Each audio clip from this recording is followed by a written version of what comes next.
শুধু তাই নয়, আজকে লক্ষ লক্ষ টাকা যাদের আছে তারা লক্ষ লক্ষ টাকা খরচ করে হজ করার জন্য যান। সেই জায়গাতে গিয়ে হাজী সাহেবেরা আল্লাহকে করদন করে সন্তুষ্ট করে আসেন। যারা গরিব মানুষ, যারা এরকম অসহায় মানুষ, দরিদ্র অবস্থার মানুষ রয়েছে, 2 লক্ষ টাকা খরচ করার এরকম ক্ষমতা নাই, কেমন করে হজ করবে? 1 লক্ষ টাকা খরচ করে কেমন করে উমরা করবে? এর ব্যবস্থা নাই। বিশ্বনবী বলছেন, শোনে না, মান সাল্লাল গাদাতা ফি জামাতিন, কেউ যদি ফজরের নামাজ, ফজরের 2 রাকাত ফরজ নামাজ জামাতের সাথে আদায় করে, জামাতের সাথে আদায় হয়ে গেল, তারপরে সুন্দরভাবে সেই জায়গাতে বসে বসে জিকির আজকার করতে থাকলো, নামাজ পড়ে বের হয়ে গেল না। আজকে আমাদের অভ্যাস রয়েছে, ফজরের নামাজ হয়ে গেল, হয়ে যাওয়ার পরে চট করে মসজিদ থেকে বের হয়ে আমরা 1 পা 2 পা করে হাঁটতে হাঁটতে চায়ের দোকান যা, চায়ের দোকানে গিয়ে ঘন্টার পর ঘন্টা এক অপরের সঙ্গে বসে গীবত, এক অপরের সমালোচনা, এক অপরের কথা বলা বলি। যতটা নেকি করে আসলাম মসজিদ থেকে, তার থেকে বেশি আমি ওই জায়গাতে বসে বসে গুনাহ করেই করলাম। জি, আজকে দোকানে বসে ভালো কথা হয় না, জীবনে একটা ভালো কথা হয় না। 5 গ্রাম থেকে 5 দূরা 10টা লোক আসলো, চায়ের দোকানে বসে কোন হাজী সাহেব কেমন, কোন মোল্লা সাহেব কেমন, কোন গ্রামের কোন মানুষ কেমন, এগুলো কথা হয়, তাছাড়া অন্য কোনো কথা হয় না। বাচ্চান আমার, এই যে গীবত নামক এমন খাতারনাক বিরাট এরকম পাওয়ারফুল গুনাহ, যে আপনি যতটা নেকি করেছিলেন আপনার তো এমনিতে ট্রান্সফার হয়ে যাবে। যার গীবত করবেন, পরকালে আল্লাহ এই গুনাহ ক্ষমা করবেন না।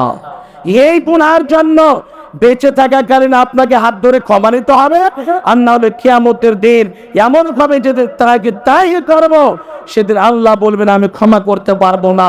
যার ইজ্জতকে নিয়ে তুমি ছিনিমিনি খেলেছিলে, যার ইজ্জতকে লুটার জন্য একেবারে দুনিয়ার বুকে তুমি ছড়িয়ে পড়েছিলে, যাও সেই যদি ক্ষমা করে তাহলে ক্ষমা করবো, নজির ক্ষমা হবে না। সেদিন জমি জায়গা থাকবে না, সেদিন এইরকম হিসাবে সে বান্দা ক্ষমা করবে না। বিশ্বনবী বলছেন, যার জমি গর্পিয়েছে, যার জমি খেয়েছে, যার হক মেরেছে, যার ইজ্জতকে মিটার জন্য এরকম সমালোচনা করেছে, গীবত করেছে, ওর গুনাহগুলোকে এর উপরে চাপিয়ে দেওয়া হবে, এর নেকিগুলোকে ওর উপরে চাপিয়ে দেওয়া হবে, নেকি নিয়ে সে জান্নাতে যাবে। বাচ্চারা আমার, বিশ্বনবী বলছেন, এই জায়গাতে যদি একটু আমল করার সুযোগ যদি পান, অবশ্যই করে দিন। চায়ের দোকানে আটটা পিঠে নেকি হবে না, চায়ের দোকানে গীবত করে নাকি হবে না, চায়ের দোকানে এইরকম সময় কাটিয়ে লাভ হবে না। বিশ্বনবী কি বলছেন? ফজরের নামাজটা জামাতের সাথে যারা আদায় করবে, আদায় করার পরে সুন্দরভাবে সেই জায়গাতে বসে বসে জিকির আজকার করবে, সুবহানাল্লাহ, আলহামদুলিল্লাহ, এইরকম জিকির আজকার করতে করতে সূর্যটা উঠে গেল। সূর্য ওঠার পর আপনাকে 4 রাকাত, 5 রাকাত, 8 রাকাত, 10 রাকাত নামাজ পড়তে হবে না, একখানা ছোট্ট আমল করতে হবে। আমল কানা হলো, শেষ সময় 2 রাকাত যদি আপনি সালাত আদায় করতে পারেন, 2 রাকাত যদি নামাজ পড়তে পারেন, বিশ্বনবী বলছেন, আজরিন হাজ্জাতিন ওয়া উমরাতিন তাম্মাতিন তাম্মাতিন তাম্মাতিন। বিশ্বনবী এই কথাটিকে 3 বার উল্লেখ করেছেন, 3 বার উচ্চারণ করেছেন। ওরে আমার উম্মতেরা, তোমরা যদি এইরকম ভাবে আমল করতে পারো, সুন্দর করে 2 রাকাত নামাজ জামাতে হয়ে গেল, আর ওই জায়গাতে বসে মসজিদে বসে গল্প গুজব করলেন না, জিকির আজকার করতে করতে সূর্য উঠে গেল, কেন? ওই সময় 2 রাকাত নামাজ পড়ো। একজন আল্লাহর বান্দা বান্দি এইরকম বৈধ পয়সা নিয়ে, বৈধ পন্থায় হালাল পয়সা নিয়ে হজ উমরা করে যতটা নেকি হবে ততটা আল্লাহ রাব্বুল আলামিন আপনাকে দেবে। সিলসিলা সাহিহা নাসরুল আলবানী একেবারে সহি ঘোষণা দিয়েছে। মোবাইল খুলবেন, মাননীয় গুগল সাহেবকে বলবেন, পেয়ে যাবেন। মোবাইল তো আজকে ব্যবহার হচ্ছে নাউজুবিল্লাহ এমন এমন জায়গাতে ব্যবহার হচ্ছে বলার সীমানায়, এমন এমন জায়গাতে ব্যবহার হচ্ছে। ভাবছেন আমার সময় এইরকম দাঁড়িয়েছে, আমাদের সমাজ এমন হয়েছে, এরকম বিগত যদি ধরেন 20 বছর পিছনে যেরকম মানুষের ব্যবহার ছিল, যেরকম কালচার শিষ্টাচার ছিল, এখন নাই। নামাজের হার বাড়েরই ঘটেছে, মদের হার বেড়েছে, ইসমেকের হার বেড়েছে, গীবতের হার বেড়েছে। সমস্ত জায়গাতে আমরা গুনাহ করে করে করে করে একেবারে সারা পৃথিবীকে ভরিয়ে দিয়েছি। ভাবছেন আমার আল্লাহ ধন সম্পদ দিয়েছেন, তার জন্য কি আপনি ইসমেক খাবেন? ধন সম্পদ দিয়েছে তার জন্য কি আপনি আইএসি করবেন? সতর্ক হয়ে যান, মাল ধন সম্পদ আপনার বিপদ হয়ে দাঁড় হবে। এই জমি আল্লাহ রাব্বুল আলামিন এইরকম বিছানা বিছিয়েছেন, এই জমি থেকে ধান চাষ করেন, গম চাষ করেন। এই জমিতে আমরা যে জায়গাতে এক কদম পা ফেলেছি, আমার জীবন যদি 60 বছর হয়ে থাকে, 70 বছর যদি হয়ে থাকে, এই জমি আমাদের কদমে কদমে, মিনিটে মিনিটে, সেকেন্ডে সেকেন্ডে ক্যামেরা করে রেখেছে। যেদিন আমল নামানের তারাই করবো, যেদিন হিসাব নিকাশ হবে, সেদিন এই জমি আপনার, সেদিন পেপার পত্রিকা থাকবে না, ক্যামেরা থাকবে না, কিন্তু আল্লাহ রাব্বুল আলামিন খাস করে দেখেন এই জমি আপনার পক্ষে এবং বিপক্ষে সাক্ষী দেবে। ইয়াউমাইদিন তুহাদ্দিসু আখবারাহা, এবং 2 জন ফেরেশতা 2 কাঁধের উপরে রয়েছে। খাস করে আল্লাহ বলছেন আলাম ইয়ালাম বিআন্নাল্লাহা ইয়ারা। এই জায়গা থেকে আমরা বাঁচতে পারবো না। ভাবছেন আমার ধন সম্পদ আমরা পেয়েছি, তার জন্য খবর হয়েছে শিলিগুড়িতে গিয়ে, কলকাতাতে গিয়ে, কত কত জায়গাতে এইরকম ভাবে হোটেলে থেকে আমরা লক্ষ লক্ষ টাকা ব্যয় করি। ভাবছেন আমার ওই জায়গাতে যে এত টাকা অপচয় খরচ হচ্ছে, এই টাকাগুলি এমন সময় আসবে, এই টাকা বৈধ পন্থাতে খরচ হয় না, জায়েজ পথে খরচ হয় না। এই টাকা আপনার পরকালে এইরকম সাপ বিচ্ছু হয়ে দাঁড় হবে। যেই টাকা থেকে কোনদিন জাকাত বের করেনি, ওসুর বের করেনি। আল্লাহ আগে নামাজের কথা বলেছেন, তারপরে বলছেন ওয়াতু যাকাত, তুমি জাকাত দাও। এর মানে নামাজ পড়তে গেলে জাকাত দিতে হবে, হালাল রুজি খেতে হবে। তোমার 200 মণ ধান হয়েছে, 200 মণ ধানের তুমি জাকাত বের করো, নচেত ওই যদি জাকাত না বের করো, ওই মাল খেয়ে তোমার নামাজ হবে না। বড় বড় মুহাদ্দিসের কেনা বসে আছেন, ছোট মুখে বড় কথা তো বলছি, কিন্তু একটা কথা আপনাদের বলছি। অনেক বলে আরে পাল্লা মনুষ্য তো হারাম খেয়েছে, আরে পাল্লা তো মনুষ্য তার হারাম খেয়েছে, কিন্তু এইদিকে ওর 50 এরকম 50 টন মাকড় হয়েছে, ভুট্টা হয়েছে, কিন্তু জীবনেও জাকাতে বের করে না। ভাবছেন আল্লাহ বলছেন ওয়ানফিকু মিম্মা রাযাকনাকুম, হে বাপজান আমার, আমরা ধন সম্পদ পেয়েছি, মাল পেয়েছি, কিন্তু এই ধন সম্পদ পেয়ে ধন সম্পদে আমাদেরকে বাঁচিয়ে রাখবে না। যদি ধন সম্পদ যদি বাঁচিয়ে রাখতো, তাহলে পরে উসমান গনি রাদিয়াল্লাহু তাআলা দুনিয়া ছেড়ে যেতেন না। ধন সম্পদ যদি বাঁচিয়ে রাখতো, তাহলে বড় বড় সাহাবী এইরকম আল্লাহ এত মাল দিয়েছিলেন, এত মাল দিয়েছিলেন, তাদেরকে দুনিয়া ছেড়ে যেতে হয়েছে।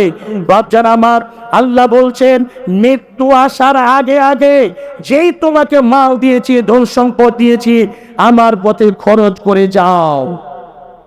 এই মাল ধন সম্পদ আজকে আপনাদের কাছে আছে, বৈধ পন্থায় উপার্জন করবেন, হালাল পথে, হালাল পথে আপনি উপার্জন করবেন, ক্রয় করবেন, ইনকাম করবেন, এবং যদি হালাল পথে খরচ করেন, অবশ্যই আপনার মাল টিকে থাকবে, আল্লাহ রাব্বুল আলামিন বৃদ্ধি করে দেবেন। আপনি হালাল পন্থে মাল উপার্জন করেন, আল্লাহ বলছেন লাইন শাকারতুম লাযিদান্নাকুম ওয়া লাইন কাফারতুম ইন্না আযাবি লাশাদীদ।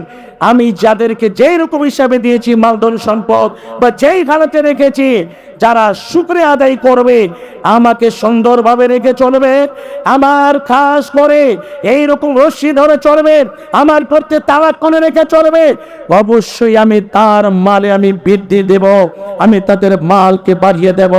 অনেক ধনী আছে গ্রামে গঞ্জে দেখবেন, মাদ্রাসা থেকে যখন আলেমগঞ্জ যান, ফকির মিসকিন যান, তখন বলে যে না, আমার বাড়িতে কিছুই নাই দেওয়ার মতো, এত না শুকরি করে। আল্লাহ বলছেন যারা না শুকরি করে কত তো সে পেয়েছে, আমি দিয়েছি। বড় বড় গাড়ি আছে, বড় বড় জমি জায়গা আছে, মার্কেট আছে, কিন্তু বলছি আমার কাছে নাই, তার জন্য খুব ভয়াবহ জাহান্নাম আমি তৈরি করে রেখেছি।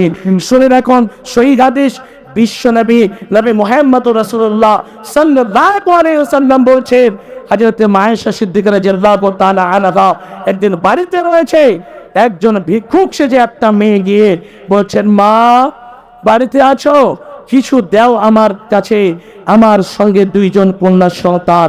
এই যে দিয়ে আয়েশা সিদ্দিকা রাদিয়াল্লাহু তাআলা বাড়িতে গিয়ে উপস্থিত। আয়েশা বলেন, আমি খোঁজ করতে লাগলাম, এক ঘরে গিয়ে দ্বিতীয় ঘরে গিয়ে পুরো বাড়িটার মধ্যে আমি খোঁজ করলাম, আমাদের বাড়িতে এইরকম কোনো ব্যবস্থা নাই যে এক টাইমের খাবার নাই। আল্লাহ কত সুন্দর রেখেছেন, আল্লাহ কত এইরকম স্বচ্ছ অবস্থায় রেখেছেন। একজন যদি বলে আমি 3 টাইম নয়, আমি 6 টাইম আমি পোলাও এবং বিরিয়ানি খাবো, তার মতো শক্তি আল্লাহ রাব্বুল আলামিন দিয়েছেন। আয়েশা সিদ্দিকা রাদিয়াল্লাহু তাআলা আনহা বলেন, আমি খোঁজ করতে লাগলাম, খোঁজ করতে করতে করতে করতে কিছুই পেলাম না। এ বাচ্চারা আমার মা জলেরা দেখুন, পরিশেষে আয়েশা বলেন, আমি যেন শেষের বেলায় একটা শুকনো খেজুর পেলাম, ওই শুকনো খেজুরটাকে ওই মেয়েটির হাতে গিয়ে দিলাম, দিয়ে আমি তার দিকে লক্ষ্য করে আছি সে খেজুরটা নিয়ে করে কি। আয়েশা বলেন, সেই মা খেজুরটাকে নিয়ে তার বীজটাকে বের করে দিয়ে 2 খণ্ড করে 2 টুকরো করে দুটো মেয়ের হাতে উঠিয়ে দিলেন। ও মা ওর মধ্যে থেকে কিঞ্চিত পরিমাণ কিছুই মুখে দিলেন না, সঙ্গে সঙ্গে হাতে খেজুরটা দিয়ে মেয়ে দুটোকে সঙ্গে করে নিয়ে বাড়ি থেকে বেরিয়ে যাচ্ছে। তারপরে পরে বিশ্বনবী নবী মুহাম্মদ রাসূলুল্লাহ সাল্লাল্লাহু আলাইহি ওয়াসাল্লাম বাড়ির মধ্যে প্রবেশ করেছেন। আয়েশা সিদ্দিকা রাদিয়াল্লাহু তাআলা আনহা বলছেন, নবী গো, আশ্চর্য ঘটনা দেখলাম, আশ্চর্য ঘটনা দেখলাম। এইরকম ভাবে একজন মহিলা আমার বাড়িতে এসেছিল, তার সঙ্গে 2 জন কন্যা সন্তান। এইরকম ভাবে আমার কাছে কিছু খাওয়ার জন্য চাইলো, আমি কিছু খুঁজে পেলাম না।